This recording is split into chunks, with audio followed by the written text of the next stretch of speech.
चौथ का व्रत प्रत्येक महीने की कृष्ण पक्ष चतुर्थी को पड़ता है, जिसे संकष्टी चतुर्थी या चौथ का व्रत कहा जाता है। इस व्रत में भगवान गणेश और चौथ माता की पूजा की जाती है। जब संकष्टी चतुर्थी भाद्रपद महीने में पड़ती है तो उसे भादों की चौथ या भादव संकष्टी चतुर्थी के नाम से जाना जाता है।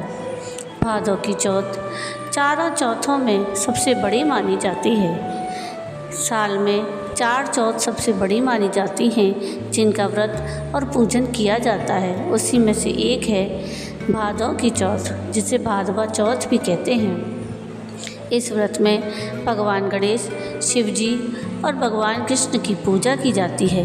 कई जगह इस दिन गायों की भी पूजा होती है।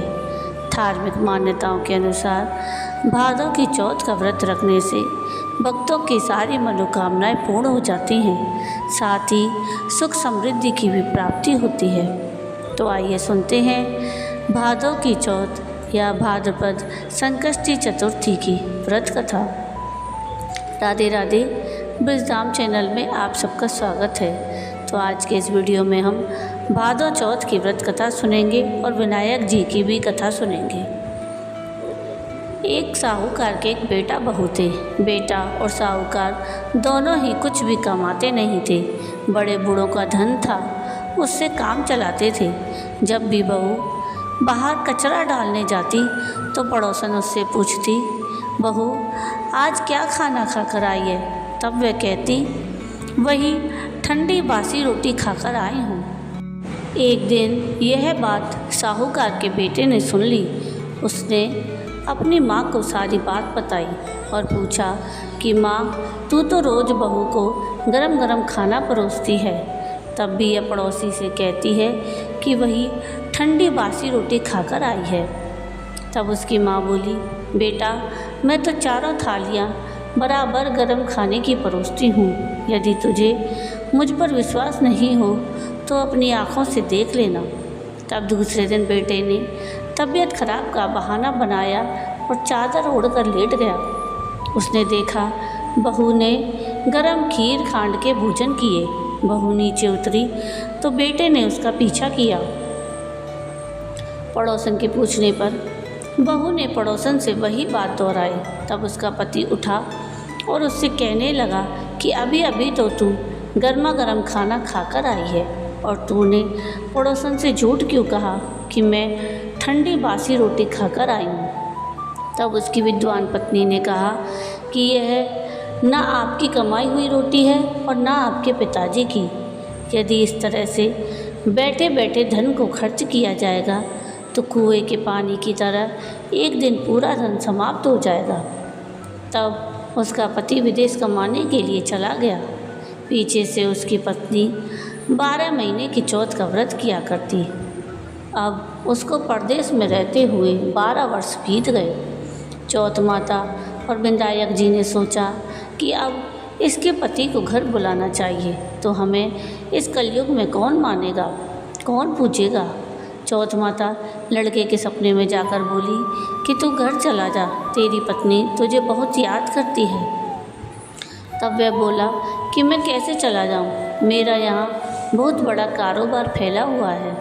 तब चौथ माता बोली कि सुबह एक दीपक जलाकर चौथ माता का नाम लेकर बैठ जाना। देने वाले रुपये दे जाएंगे और लेने वाले ले जाएंगे। उसने सुबह उठकर वैसा ही किया और उसका सारा कारोबार एक दिन में ही सिमट गया। जब वह घर जाने के लिए रवाना हुआ तो रास्ते में उसे एक सांप आग के पास जाता हुआ मिला। लड़के ने सोचा सांप जल जाएगा, तो उसने सांप को भगाने के लिए सिसकारी भरी। लेकिन तभी नागराज बोले कि हे पापी दुष्टी, मैं तो सांप योनि से मुक्त हो रहा था, लेकिन तूने मुझे सिसकार दिया, इसलिए मैं अब तुझको डसूँगा। तब वह लड़का बोला, हे नागराज, तुम मुझे अवश्य खा लेना, मैं आपको वचन देता हूँ। मैं 12 वर्ष बाद अपने घर मिलने जा रहा हूँ। कल रात आप अवश्य आ जाना। जब उसका पति घर आया तो वह बड़ा उदास था। पत्नी के कारण पूछने पर उसने बता दिया। पत्नी बड़ी चतुर थी। उसने एक सीढ़ी पर दूध का कटोरा रख दिया, दूसरी पर बालू मिट्टी बिछा दी, तीसरी पर फूल माला बिखेर दी और चौथी पर इत्र छिड़क दिया, पांचवी पर मिठाई रख दी। इस तरह उसने सातों सीढ़ियों पर कुछ न कुछ रख दिया और दरवाज़ा खुला छोड़कर पलंग पर अपनी पत्नी की चोटी लटका कर सो गया। सांप आया तो सबसे पहले उसने दूध पिया तो बोला, साहूकार के बेटे, तूने सुख तो बहुत दिए पर वचन का बंधा हूँ, इसलिए तुझे अवश्य डसूँगा। सातों सीढ़ियों पर उसने ऐसा ही कहा। जैसे ही वो उसको डसने लगा, चौथ माता और विंदायक जी ढाल और तलवार बन गए और उस सांप के 4 टुकड़े कर दिए। पूंछ का एक टुकड़ा लकड़ी की ज्योति में जाकर गिरा।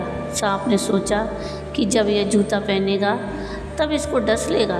तभी वहाँ बहुत सारी चींटियाँ आ गईं। उन्होंने कहा कि यह स्त्री हमें रोज़ शक्कर और आटा खिलाती थी, इसलिए इसकी रक्षा करनी चाहिए। चींटियों ने उस पर हमला कर दिया और उसकी पूंछ को पोली कर दी।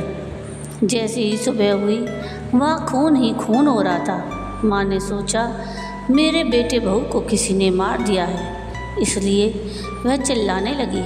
तभी उसका बेटा बोला कि माँ, खुशियाँ मनाओ, आज हमारा बैरी दुश्मन मर गया है। और पूछने लगा कि मेरे पीछे से मेरी दीर्घायु के लिए कोई उपाय किया था क्या?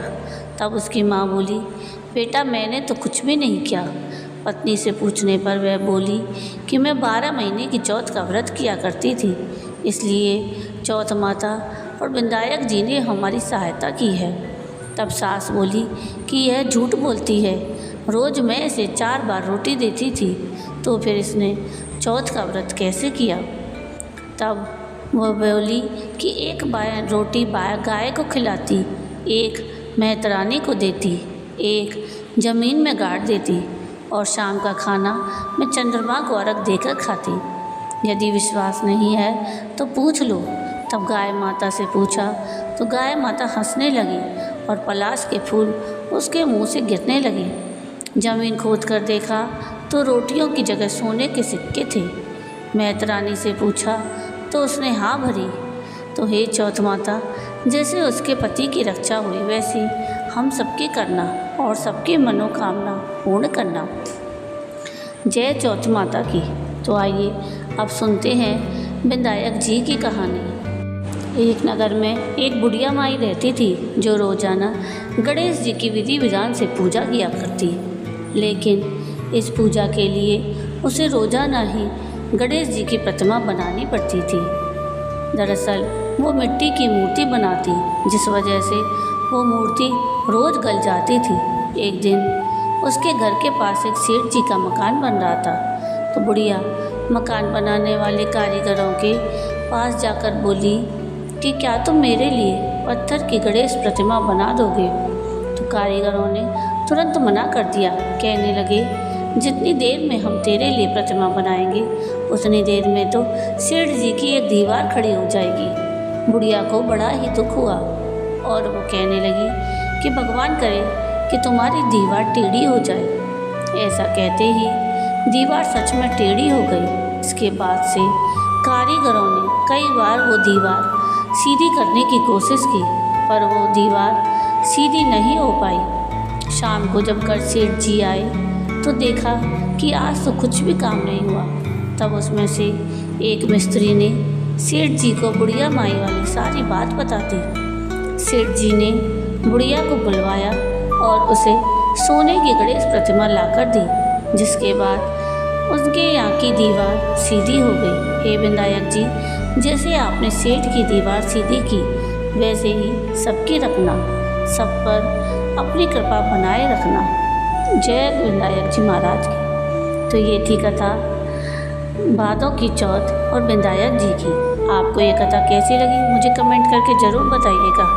और अगर आपको आज का मेरा ये वीडियो पसंद आया हो तो प्लीज़ इसको लाइक शेयर ज़रूर कीजिएगा और प्लीज़ मेरे चैनल को सब्सक्राइब कीजिएगा और कमेंट में राधे राधे ज़रूर लिखिएगा। वीडियो पूरा देखने के लिए थैंक यू। राधे राधे।